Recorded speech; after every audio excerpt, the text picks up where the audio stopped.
On the day I got laid off, I called my boyfriend, Liam. He never picked up. Soaked from the rain, I pushed open the front door of our apartment, shivering as I clutched the cardboard box of my belongings. Inside, the place was packed. Loud music blasted, and to my shock, my parents, my relatives, and all of our friends were there. In the center of the crowd stood Liam and my best friend, Chloe, dressed in a tuxedo and a white bridal gown, throwing a massive wedding party. The box slipped from my hands, crashing to the floor. Liam walked over to me, his expression chillingly calm. "What are you doing here?" I stared at him, my voice shaking. "What is this?" His eyes flickered with a brief flash of guilt, but he just sighed. "Chloe and I got legally married last year. Today is just the reception." Without thinking, I slapped him hard across the face. "Get out. All of you, get the hell out. This is my apartment," I screamed. The next moment, our mutual friends shoved me back. "How could you hit him like that? Seriously. We only kept it from you because we didn't want you to be devastated. Liam would have broken up with you ages ago anyway." Amidst the chaos, my parents stepped forward, looking at me with deep disappointment. "Elena, this apartment isn't yours," my dad said. "Your mother and I bought it, and we've already gifted it to Chloe as a wedding present. Today is their big day," my mom added. "Don't make a scene. Just go to your room." I stood by the doorway, laughing through my tears. It was so absurd. 5 years of dating. 3 years of living together. My boyfriend had become my best friend's husband. My own parents secretly bought them our home as a wedding gift. And all of my friends had been happily keeping the secret. Right now, I was nothing but a joke. When they shoved me into the bedroom, my knee slammed hard against the bed frame. Before I could even stand up, the door slammed shut in my face. I froze. The noise outside dimmed for a second, then the party started up again, even louder than before. I was locked in that room from noon until total darkness fell. No one came to open the door. No one even checked on me. I screamed until my throat was completely raw. In the end, I could only slide down against the door, listening to the party noises slowly fade away. But my mind only grew sharper and clearer. When the house finally went completely quiet, the door opened. I pulled myself up using the bedpost. My legs were completely numb. My parents walked in first, followed by Liam and Chloe. My mom's eyes were red, looking as if she were the one suffering. "Elena, honey, look. You and Liam did those fertility tests before, right? We saw the portal report. The doctor said, it might be very hard for you to ever have children." My entire body went rigid. We had done those tests right before Liam and I were planning to get married. But I never got my hands on the results. Liam said he would handle the portal access, and I hadn't thought much of it. It turned out I didn't need to think. Everyone had already made the decisions for me. I looked at Liam. "You knew all along?" He kept his head down, refusing to meet my eyes. My dad spoke up. "Liam is an only child. This kind of issue would have ruined your marriage eventually. If you two broke up normally, could you even handle the heartbreak?" My mom immediately chimed in. "So, your dad and I talked it over. We figured it was best to let Chloe and Liam get married first and have a baby. Once that's done, you can come back. We can all live together and get through this." My brain exploded. My lips trembled, and it took me forever to force out a single sentence. "Have you all lost your minds?" Chloe took a step forward. Her eyes were watery, her voice soft and fragile. "Elena, everyone is just really worried about you. I've been alone for so many years, and I've always seen you guys as my family. If I can help you keep Liam, I'm willing to do it." She finished speaking and gently placed her hand on her flat stomach. "Besides, I'm already pregnant." I stared at her stomach, a wave of intense nausea hitting my throat. I slowly turned to Liam. "And you agreed to this?" He stayed dead silent. My vision went dark. My chest felt so tight I couldn't breathe. The next second, I collapsed onto the floor. When I woke up, the room was pitch black.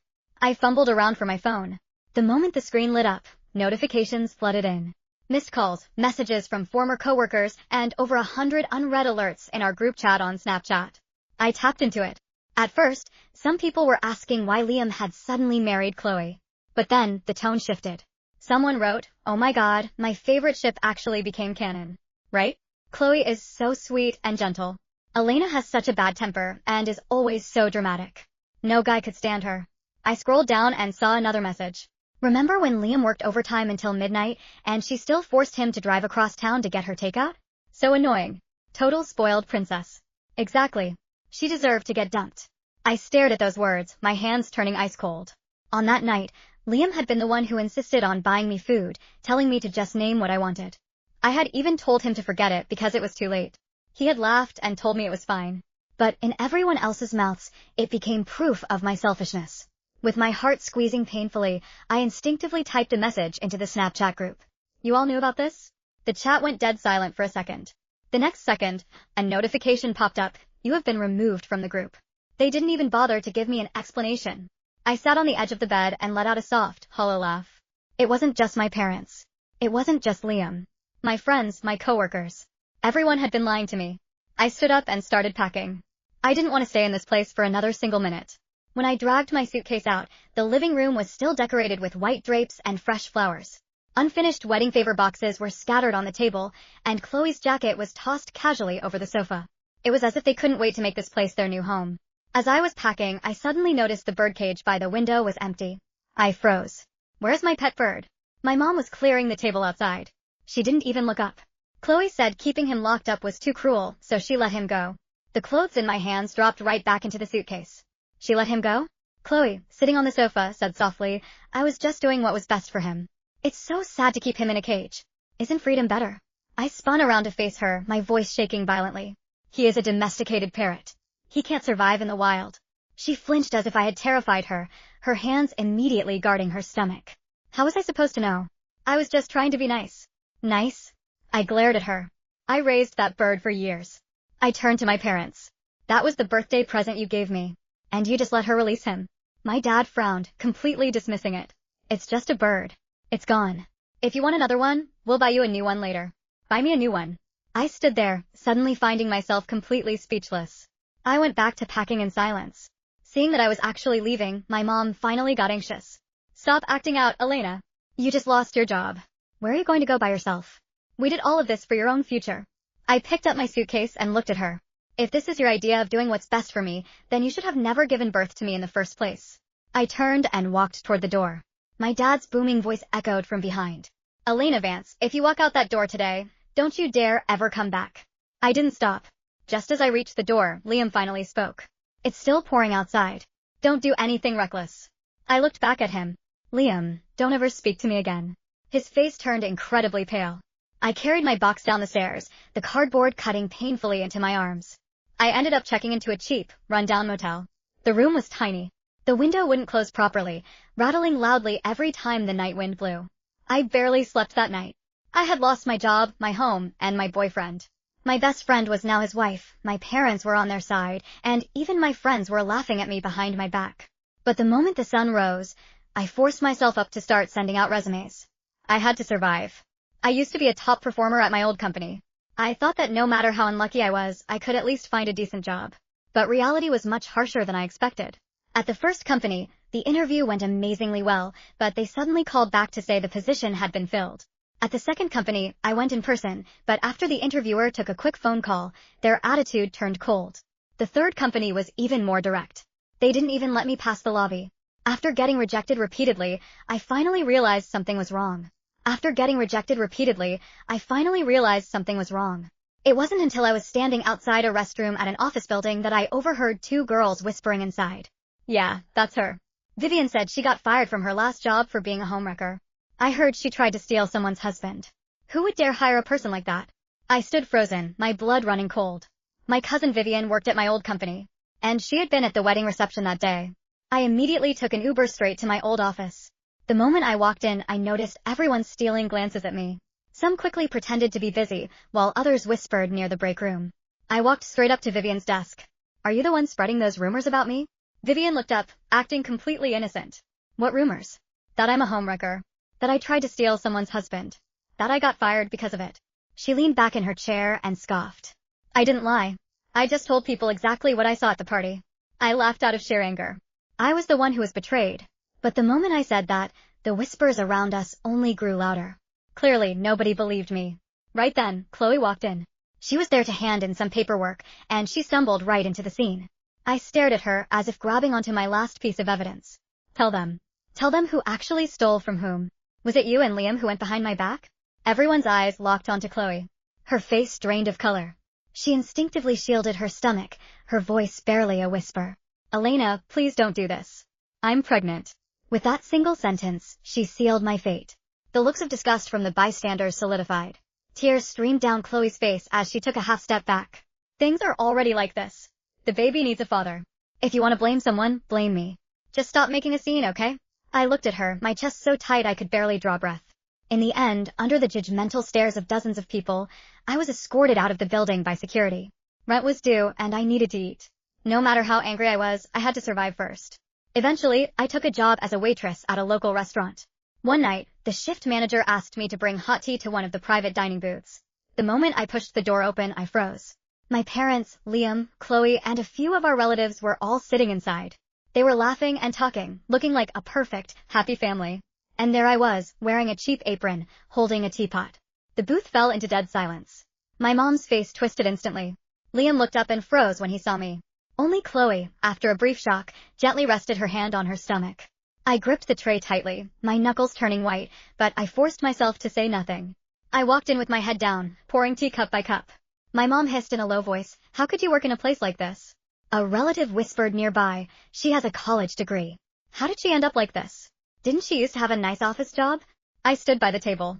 The teapot was boiling hot, but their words burned much worse. As I turned to leave, Chloe spoke up in her sweet, gentle voice. "Elena, have you been under too much stress lately? Why don't you sit down and eat with us? Don't be mad at us anymore." I finally looked up at her. She sat there, her baby bump slightly showing, pretending to care so much about me. I felt a chill run down my spine. Some people will rob you of everything, and then turn around and look at you with pity. As if your miserable state is entirely your own fault. "I'm working," I said coldly. My mom immediately cut in. "How long are you going to keep throwing this tantrum? You'd rather serve tables than come home." I looked at her. "I'm working to feed myself. And you call that a tantrum?" My dad's face darkened. "Look at yourself. You look pathetic. Stop this nonsense and come home. Stop embarrassing us out here." I suddenly let out a laugh. "I'm the one embarrassing you? When you gave my boyfriend to Chloe, did you think about how embarrassing that was?" The room fell dead silent. My mom looked furious. "Do you have to be so hostile?" "Hostile?" I asked. "I'm standing here pouring your tea. How much politer do you want me to be?" Liam hadn't said a word since I walked in. But now he finally spoke, his voice low. "Elena." I glared at him. "Don't call my name." His lips parted, but he closed them, saying nothing. Chloe slowly stood up, still looking weak and delicate. "Elena, no one wanted to humiliate you. We're truly worried about you being out here on your own. Since we ran into each other today, why don't we sit down and talk things through?" I stared at her. "Talk what through?" "Talk about how you got everything you wanted." Her eyes immediately filled with tears, and she cupped her stomach. "Please don't be like this." "Then how should I be?" I took a step toward her. "Aren't you the perfect actress? Come on, tell everyone again how you married Liam, for my own good." The relatives lowered their heads. No one dared to speak. Panicked, my mom reached out and grabbed my arm. "Enough. Haven't you made enough of a scene?" I shoved her hand off. "I'm the one making a scene? Since the day of that wedding, did any of you ever care about my dignity?" I turned to walk out. But the moment I spun around, a sharp gasp echoed behind me. Chloe clutched her stomach, her knees buckling as she collapsed backward. She knocked over the cups on the table, spilling tea everywhere. The next second, a splash of red began to seep through her light-colored dress. The booth erupted into chaos. "Chloe!" My mom screamed and rushed over. My dad panicked. Liam bolted forward, immediately scooping Chloe into his arms. Chloe huddled in his chest, her face pale as paper, tears streaming down her face. I don't blame her. I really don't blame her. The moment she said that, everyone's eyes locked onto me with pure rage. Because a second ago, I was the one standing closest to her. I stood there, my body freezing. I didn't even touch her. But nobody listened. My mom rushed over and slapped me hard across the face. "Are you trying to kill her and the baby to be satisfied?" The slap knocked my head to the side. My ears buzzed. The relatives started shouting at me. How could she do that to a pregnant woman? What if something happens to the baby? She's completely heartless. The ambulance arrived quickly. Chloe was rushed to the hospital. After the examination, the doctor said the baby was fine. It was just a scare, but she needed absolute rest. In the hospital room, Chloe lay on the bed, looking pale and exhausted. But the moment she spoke, she was back to playing the saint. I don't blame Elena. Really. She's been through too much lately. She's emotionally unstable. I understand. I snapped my head up to glare at her. But she didn't look at me. She just kept talking to my parents. Maybe you should get her some professional help. I'm really scared that if she stays like this, she'll end up hurting herself, or someone else. My mom nodded immediately. You're right. She hasn't been acting normal lately. My dad's face was grim, but he didn't object. I took a step back, my throat tightening. I'm not sick. Liam stood by the bed. He looked troubled, as if he knew something wasn't right. But in the end, He didn't say a single word to defend me. My dad quickly made a phone call. That very night, I was forcefully taken to a private psychiatric facility. All the way there, I screamed and tried to explain. I was pinned down in the back of the car, tears and fury blinding me. I'm not crazy. What right do you have to lock me up? Liam, say something. I stared at him desperately. But he sat there in silence for a long time, only whispering, just try to calm down, Elena. Calm down. Hearing those words felt like a knife carving out my heart. Before the car doors slammed shut, I could still hear Chloe's weak, pathetic whimpering from the hospital room. Once we arrived at the facility, the nightmare truly began. Doctors and nurses swarmed me, pinning me down to inject me with a sedative. The moment the needle pierced my skin, my entire body shivered from the pain. I looked up at them, suddenly losing the strength to fight. As the drugs kicked in, my vision blurred. I faintly heard my mom whispering nearby, once she gets better, she'll realize we did this for her own good. My dad grunted in agreement. I couldn't hear anything after that. The last thing I saw before closing my eyes was Liam's blurry shadow standing under the hallway light. 5 years of love. 3 years of living together. I had truly wanted to marry him. I had dreamed of our wedding, our children, and a long life together. But now, I regretted ever meeting him. After being locked in that private facility, I spent the first day trying to explain myself. And the second day. By the third day, I realized it was completely useless. The doctor asked why I was resisting treatment, and I said I wasn't sick. The nurse forced pills into my hand, and I told her my family had set me up. They just nodded and wrote in their notebooks. Patient is highly unstable. Continuous denial of illness. When I refused to take the meds, the nurses held me down and forced them down my throat. When I tried to run, the orderlies dragged me back. But the absolute worst part was the electroconvulsive therapy. The first time they wheeled me into that room, I didn't know what it was. But the moment I saw the machines, I started shaking. I backed away, crying and begging them to stop. 2 orderlies pinned me down while the nurses strapped my wrists. I fought with everything I had, screaming at the top of my lungs. Suddenly, the door opened, and Liam walked in. Like a drowning person grabbing a lifeline, I screamed to him through my tears. Liam, I'm not crazy. Please, take me away from here.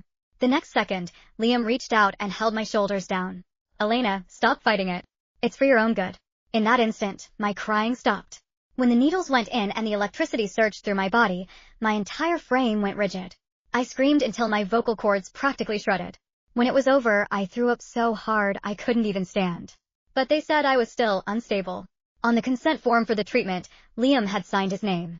After that, I became quieter and quieter. The doses of medication kept increasing, and my brain felt like it was trapped in thick fog. Sometimes, daytime would pass and I couldn't even tell if it was night. When someone asked how old I was, I had to think for a long time without finding an answer. When they asked for my name, it took me minutes to remember. One day, a nurse slipped a piece of candy into my hand. You were very good today. Here's a treat. I stared at the candy in my palm, sitting motionless for hours. I began to lose the ability to recognize people. When my mom came to visit, she stood by my bed crying, but I just found her noise incredibly irritating. My dad rarely came. He would stand at the door for a long time, and I had no idea who he was. But when Liam came, I was terrified. Even though my brain couldn't place his name, the moment I saw him, my arms would begin to throb in phantom pain, and my body would instinctively shrink back into the corner of the bed. Once, a nurse took me out to get some fresh air. Liam was standing near the bench, calling my name in a cracked, hoarse voice. I clutched my stuffed animal tightly and whispered to the nurse, "Who is that man?" In that split second, Liam looked as if all the life had been sucked out of him. But I didn't know him anymore. Then, the original testing hospital called. They said they had made a mistake with the fertility screening report. The files had been swapped with another patient who shared the same name. My actual fertility results had been completely normal. When Liam received the call, he was standing in the hospital corridor. His phone slipped from his hand, crashing to the floor as his face drained of all color. I didn't know about the phone call then. To me, the world was still a blur of sterile white walls, the bitter taste of crushed pills hidden in applesauce, and the low, constant hum of the fluorescent lights. The electroconvulsive therapy had left my mind resembling a shattered mirror. Some pieces were completely missing, others were warped, and the few that remained sharp only cut me when I tried to piece them together. For weeks, my reality was defined by the routine. Wake up. Swallow the paper cup of bitter chemistry. Stare at the courtyard where the autumn leaves were beginning to rot on the damp grass. Sleep. But slowly, imperceptibly, the dosage of my medication began to change. I didn't realize it at first, but the heavy, leaden weight in my limbs began to lift. My thoughts, which had been sluggish and fragmented like cold molasses, began to flow again. It started with a young night nurse named Clara. She was new, fresh out of school, with soft eyes that didn't look through me the way the other staff did. One evening, as she handed me my evening cup of water, she leaned in close. "Don't swallow the blue ones tonight," she whispered, her voice barely a breath. "Just hold them under your tongue. I'll bring a tissue when I clean up." My fractured brain scrambled to process her words. Fear, cold and instinctual, spiked in my chest. Was this a test? Were they trying to find an excuse to send me back to the shock room? But when I looked into Clara's eyes, I saw no malice. Only a profound, trembling pity. I did as she asked. When she returned to wipe down my bedside table, I spat the half-dissolved, bitter pills into the tissue she held out. She squeezed my hand quickly, hiding the tissue in her pocket. "Your chart was flagged," she whispered, looking toward the hallway where the heavy footsteps of the orderly echoed. "An external investigation has been opened." Keep pretending. Please, Elena. Just play along for a little longer. An investigation. The word rattled around my hollow skull, slowly sparking old circuits back to life. Over the next week, Clara helped me spit out my medication. With every passing day, the fog in my brain retreated. The phantom pains in my arms faded. My memories, which had been locked behind a wall of chemical silence, came rushing back in agonizing detail. I remembered the rain. I remembered the cardboard box. I remembered the white drapes, Chloe's smug, delicate smile, and my mother's hand striking my face in the hospital room. Most of all, I remembered Liam, the man I had loved for 5 years, holding my shoulders down as the leather straps were buckled around my wrists. A cold, quiet rage took root in the empty spaces of my soul. It wasn't the screaming, frantic panic of before. It was a silent, calculating freeze. I learned to keep my face completely blank. When the doctors did their rounds, I nodded, spoke in slow, soft tones, and gave them the docile, broken daughter they had paid for. Then, on a Tuesday afternoon, Liam came. He didn't look like the man who had stood over my bed with a clipboard. He looked like a corpse that had been dragged through the mud. His hair was disheveled, his eyes bloodshot and sunken into dark, hollow sockets. He sat on the plastic chair opposite my bed, his hands shaking so violently he had to lock them between his knees. I sat perfectly still, my hands resting in my lap, staring at a spot on the wall just above his left shoulder. "Elena," he choked out. The sound of his voice made my skin crawl, but I didn't flinch. "Elena, please look at me." I slowly turned my gaze to him. I kept my eyes wide, empty, and slightly unfocused. "Who are you?" I whispered, repeating the phrase that had once broken him. A ragged sob escaped his throat. He dropped to his knees beside my bed, grabbing my hands. His skin was clammy, hot, and offensive. I wanted to scream, to tear my flesh away from his touch, but I forced my muscles to remain limp. "I'm sorry," he wept, pressing his forehead against my knees. "I'm so sorry, Elena. We were wrong. It was all a mistake. The hospital, they called. The fertility report, it wasn't yours. It belonged to someone else. You're fine. You've always been fine." I stared down at the back of his head. "You're fine." The absurdity of it almost made me laugh. They had stolen my career, my home, my dignity, and my sanity. They had locked me in a madhouse and fried my brain with electricity. And now he was kneeling here, expecting me to find comfort in the fact that my ovaries were functioning properly. "The baby?" I murmured, playing the part of the brain-damaged girl. "Chloe's baby." Liam stiffened. He slowly raised his head, his face twisted in a mask of pure disgust and horror. "There is no baby," he whispered, his voice trembling with a terrifying realization. "The hospital didn't just find a clerical error, Elena. They looked into the portal access logs because the IT department noticed an unauthorized breach from an external IP address. Someone hacked into your patient portal weeks before the wedding. They downloaded your template, altered the PDF to show ovarian failure, and uploaded it back to make it look like the official lab release." My heart stopped. "Who?" I asked, though in the deepest, darkest corner of my mind, I already knew the answer. "Chloe," Liam spat, his eyes burning with a mixture of hatred and self-loathing. "She used your old tablet, the one you left at the apartment, to access your medical portal. She changed the results. She wanted me to believe you couldn't have children, so I would have an excuse to leave you. And the pregnancy, she was never pregnant, Elena. When she collapsed at the restaurant, the doctors at the ER found no trace of HCG in her blood. She had used a capsule of fake blood she kept in her pocket. She staged the entire miscarriage to make you look like a monster." He squeezed my hands tighter, his tears hot against my skin. "She set us up. She manipulated your parents. She manipulated me. She did all of this to destroy you and take everything you had. Elena, please, you have to believe me. I only did what I did because I thought I was protecting you from the heartbreak of a broken family." I looked at him. Really looked at him. He wasn't a victim of Chloe's manipulation. He was a coward who had looked for an easy way out of a 5-year commitment, using a forged piece of paper as his moral shield. He had chosen to believe a lie because the lie was convenient. It gave him the perfect excuse to inherit a free apartment, sleep with my best friend, and play the tragic, noble martyr. "I want to go home," I said softly, keeping my voice childlike. "Yes," Liam eagerly wiped his face, a desperate hope lighting up his eyes. "Yes, honey. I'm going to get you out of here. I've already talked to the lawyers. We're going to sue this clinic. We're going to make them pay for what they did to you. Your parents, they're devastated. They're waiting outside. They want to see you." "No," I said, pulling my hands back slowly, hiding them under the thin hospital blanket. "Just you, Liam. Only you." He let out a shaky breath, a weak, pathetic smile forming on his lips. He thought he had won. He thought that by exposing Chloe, he had washed the blood off his own hands. He thought the damaged, broken Elena would crawl back into his arms because she had nowhere else to go. He had no idea that the woman he had loved was already dead, and the entity sitting in front of him was something entirely different. 2 days later, I was discharged. The clinic was eager to let me go. Clara had managed to smuggle out copies of my daily logs, the forged consent forms signed by Liam, and the records of the excessive ECT sessions.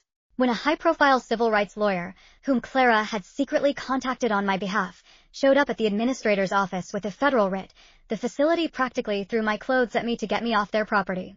My parents were waiting in the lobby. My mother took one step toward me, her arms outstretched, her face a mask of performative grief. "Elena." "Oh, my sweet baby girl." I didn't stop. I walked right past her, my eyes fixed on the sliding glass doors of the exit. The cold autumn air hit my face, sharp and biting, and for the first time in months, I felt alive. "Elena," my dad called out, his voice carrying that familiar, heavy authority. "Stop right there. We are your parents. We made a mistake, yes, but we were lied to. We did what we thought was best." I turned around slowly. They stopped in their tracks. Perhaps it was the look in my eyes. The vacant, confused gaze was gone. In its place was a flat, dead calm that seemed to terrify them. "If you come near me," I said, my voice quiet, but carrying perfectly in the quiet morning air, "I will file a restraining order. And then, I will call the police and file charges for conspiracy, kidnapping, and medical abuse. I have the logs. I have the signatures." My mother's face drained of color. "Elena, we are family. You gave my home away," I said. "You let a stranger release my pet to die in the cold. You locked me in a cage and watched them shock my brain. You are not my family. You are just people I used to know." I turned and climbed into the back of the waiting taxi. Liam tried to slide in next to me, but I placed a cold hand on his chest. "Go to the apartment, Liam," I said. "Get Chloe out. I want her gone by tonight. If she is still there when I arrive, I will call the police and have her arrested for trespassing and identity fraud." Liam nodded eagerly, his chest puffing out with a sudden, disgusting sense of purpose. "I'll handle it, Elena. I'll make sure she's gone. I promise." I closed the door, blocking out his face. As the taxi pulled away, I stared at my reflection in the window. My hair was dull, my skin pale, and there were dark circles under my eyes. But beneath the physical wreckage, my mind was a steel trap. The game was far from over. By the time I arrived at the apartment that evening, the street was quiet. I walked up the stairs, my legs still slightly shaky, but my resolve unyielding. When I pushed open the door, the living room was in shambles. Boxes were piled everywhere. The white wedding decorations had been torn down, leaving ugly, jagged tears in the wallpaper. Liam was sitting on the sofa, his head in his hands. Chloe was standing in the center of the room, her eyes red, her clothes rumpled. She looked wild, desperate, and entirely stripped of her gentle, saintly facade. When she saw me walk in, she let out a harsh, hysterical laugh. "Look who it is," she sneered, taking a step toward me. "The crazy girl is back. Did they finally realize they couldn't fix your broken brain?" "Chloe, shut up," Liam yelled, standing up. "Get your things and get out." "Why should I?" Chloe screamed, turning on him like a feral cat. "This is my apartment. Her parents gifted it to me. I have the deed, you spineless coward." I calmly closed the door behind me and locked it. I walked over to the kitchen counter, poured myself a glass of water, and took a slow sip. "The deed is in your name, Chloe?" I asked, my voice smooth. "Yes," she hissed, pulling a folder from her purse and slamming it onto the table. "It's legally mine. You can't throw me out." I walked over and picked up the folder. I opened it and scanned the documents. It was indeed a deed transfer, signed by my parents. But my parents had bought the apartment using a trust fund that had been set up in my name by my grandfather when I was a child. The trust stipulations were clear. The funds could only be used for my direct benefit, and any property purchased with them could not be sold or transferred without my written consent. My parents had bypassed this by forging my signature on the initial purchase documents, listing themselves as the sole trustees with the right to transfer. It was a massive financial crime, one that my lawyer had already flagged the day before. Actually, Chloe, I said, sliding the documents back into the folder. This deed is void. My lawyer filed a frozen asset injunction this morning. The trust is under audit. Your little wedding present is currently evidence in a grand larceny investigation against my parents. If you stay here, you'll be listed as a co-conspirator to property theft. Chloe's jaw dropped. The venom in her eyes instantly gave way to panic. You're bluffing. You're crazy. You don't have a lawyer. I do, I smiled, a cold, genuine smile. Her name is Evelyn Vance, no relation, luckily. She specializes in institutional abuse and financial fraud. And she is very, very good at her job. Chloe looked at Liam, desperate for support, but Liam was staring at me with a mixture of awe and terror. He realized then, for the first time, that the sweet, submissive Elena he had gaslit for years was completely gone. Liam. Chloe whimpered, reverting to her fragile, watery voice. Liam, please, she's lying. She's trying to tear us apart. Get out, Liam said, his voice flat. He didn't even look at her. Get your trash and get out of my sight. I never want to see your face again. Chloe stared at him, her lips trembling. The realization that her web of lies had completely unraveled seemed to crush her. She snatched her purse from the table, grabbed a single suitcase from the hallway, and marched toward the door. As she passed me, she leaned in, her voice a poisonous whisper. You think you want Elena? Look at you. You're a shell. He'll never love you again. Every time he looks at you, he'll remember that he was the one who signed the papers to fry your brain. I know, I whispered back, looking her dead in the eye. And that is exactly why I let him stay.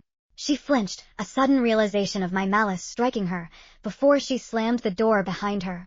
The silence in the apartment was deafening. Liam stood by the window, the same window where my bird's cage used to sit. The empty space on the sill was a painful reminder of what had been lost. Elena, he said, his voice cracking. We can rebuild. I'll do whatever it takes. I'll quit my job, we can move away, we can start over. Do you remember the night you signed the consent form, Liam? I asked, walking over to the window and touching the empty sill. He flinched, his shoulders tensing. Elena, please, the doctors told me it was the only way to stabilize you. They said you were suicidal. You held my shoulders down, I continued, my voice conversational, as if describing the weather. I was crying. I was begging you. I told you I loved you. And you looked me in the eyes, and you told me it was for my own good. Do you know what electricity feels like when it surges through your brain? He shook his head, tears streaming down his face. No, I'm sorry. It feels like your skull is melting, I said softly. It feels like every memory you've ever had is being torn out of your head with hot pincers. I forgot my own name, Liam. I forgot my favorite color. I forgot what my grandmother looked like. I turned to face him. But I never forgot your face. Even when I couldn't remember who you were, my body remembered the terror of you. Every time you walked into that hospital room, my heart rate spiked, and my limbs went numb. You did that to me. I was fooled, he cried, dropping to his knees, burying his face in his hands. I was a fool. Please, Elena, give me a chance to make it up to you. I'll spend the rest of my life making it up to you. Good, I said. He looked up, hope instantly flaring in his eyes. Because you're going to help me destroy them, I said. My parents. The clinic. Everyone who took part in this. You are going to testify, Liam. You are going to hand over every text message, every email, every recording of Chloe and my parents. You are going to confess to signing those papers under the influence of their manipulation. You are going to destroy your own reputation, your own family name, and your own future to make sure they go down. He stared at me, his breath hitching. And after that? Will you forgive me? Will we be together? I walked over to him, kneeling down so my face was inches from his. I reached out and gently stroked his cheek, the same cheek I had slapped on the night of the wedding. Let's see how well you perform first, I whispered. He didn't see the ice in my eyes. He only saw the promise of redemption, a carrot I would dangle in front of him for as long as I needed to pull his leash. The next 6 months were a slow, methodical execution. With Liam's full cooperation, driven by a pathetic, desperate need for my absolution, Evelyn Vance dismantled my family's lives piece by piece. First came the financial audit. The frozen asset injunction paralyzed my parents' bank accounts. When the forensic accountants dug into the trust fund, they uncovered years of systematic embezzlement. My father had been using my trust to fund his failing real estate ventures, and the purchase of the apartment had been a desperate attempt to move assets out of his own name before the market crashed. They were stripped of their home, their savings, and their social standing. The perfect, wealthy family facade shattered overnight. Next came the criminal charges. The private psychiatric facility was hit with a federal investigation. Armed with the logs Clara had smuggled out and Liam's devastating testimony, the state medical board suspended the licenses of the chief administrator and the lead psychiatrist. The facility was forced into bankruptcy under the weight of a multi-million-dollar class action lawsuit. My parents were indicted for conspiracy to commit medical kidnapping and financial fraud. I remember the day of their arraignment. I sat in the front row of the gallery, wearing a tailored navy suit, my hair cut into a sharp, elegant bob. I looked healthy, radiant, and entirely untouchable. When my mother was led into the courtroom in handcuffs, her eyes immediately found mine. She looked ancient. The expensive jewelry was gone, her hair gray and unkempt. She looked at me with a mixture of terror and pleading, silently begging her daughter for mercy. I didn't blink. I didn't smile. I simply sat there, a silent specter of the vengeance they had brought upon themselves. Chloe fared no better. The public exposure of her fraud and the fake pregnancy destroyed her social circle. The Snapchat group that had once mocked me turned on her with a viciousness that only the internet can muster. The leaked IP logs proving she had hacked my medical portal resulted in felony charges of identity theft and computer crimes. She took a plea deal to avoid jail time, resulting in a permanent felony record, massive fines, and court-ordered psychological rehabilitation. She was ruined, forced to move back to her small hometown, broke and utterly disgraced. And then, there was Liam. He had done everything I asked. He had spent hours in deposition rooms, dragged his own name through the mud, and alienated his own family to secure my victory. He had lost his job at the accounting firm due to the public scandal, his savings were depleted from legal fees, and he was living in a cramped, damp studio apartment on the edge of the city.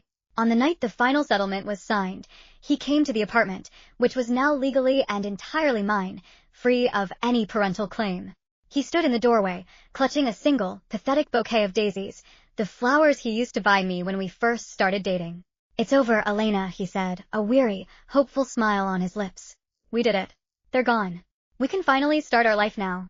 I let him walk into the living room. I didn't offer him a drink. I didn't ask him to sit down. I walked over to the desk, picked up a thick white envelope, and handed it to him. He opened it, his smile slowly fading as he pulled out the contents. It was a copy of the final restraining order, signed by a judge, along with a formal eviction notice from my property lawyer. What is this?" he stammered, looking at me, his eyes wide with a sudden, devastating panic.